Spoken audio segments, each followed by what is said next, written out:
Aloha! I'm Eric Anderson, pastor of Church of the Holy Cross, United Church of Christ in Hilo, Hawaii. And here's what I'm thinking.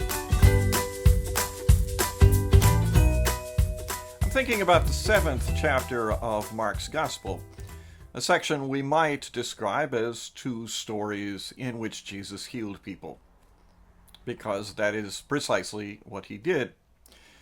The second is fairly straightforward. Some friends brought a man to see Jesus and asked him to heal the man's deafness. Jesus did a few actions, said Ephphatha, which means be opened, and sure enough, the man could hear. The first one has a couple of unusual features, however. The first is that it was a long-distance healing. A mother came to Jesus and asked him to cast a demon out of her daughter, but the daughter was still at home. When Jesus consented, the mother returned home to find that her daughter was well. Now that, in and of itself, does not make the story unique in the Gospels. What does make it unique is that the woman was specifically identified as a foreigner, a Syrophoenician. And when she asked for Jesus' help, initially, he refused.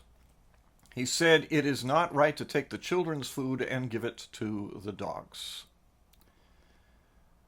She replied, "Even the dogs are entitled to what falls from the children's table." Then Jesus consented to heal the girl. One of the great theological conundrums of this text is, did Jesus learn something in this moment?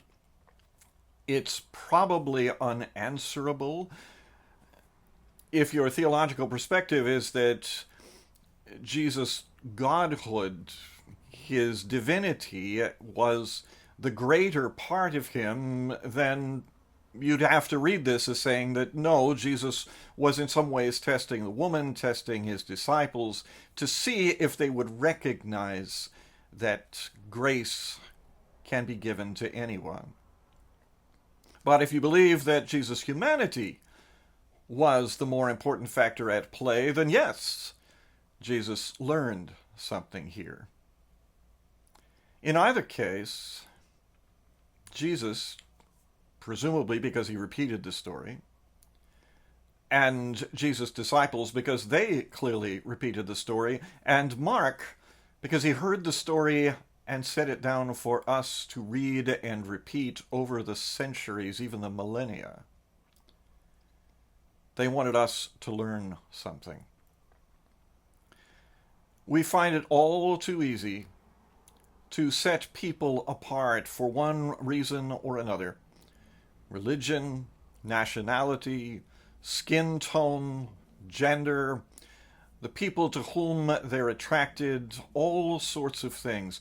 We set them aside, and somehow they are no longer recipients of mercy, at least not our mercy. Did Jesus learn otherwise that day? I don't know. But the woman asked for that mercy, and she received it for her daughter. And Jesus' followers since that time have known, even if we haven't always done it, we have known that mercy is due to all people. Not just the ones who are closest to us, not just the ones who are like us. Mercy is due to all God's children, the entire population of the world. That's what I'm thinking. I'm curious to hear what you're thinking. Send me an email or leave me your thoughts in the comment section below. I'd love to hear from you.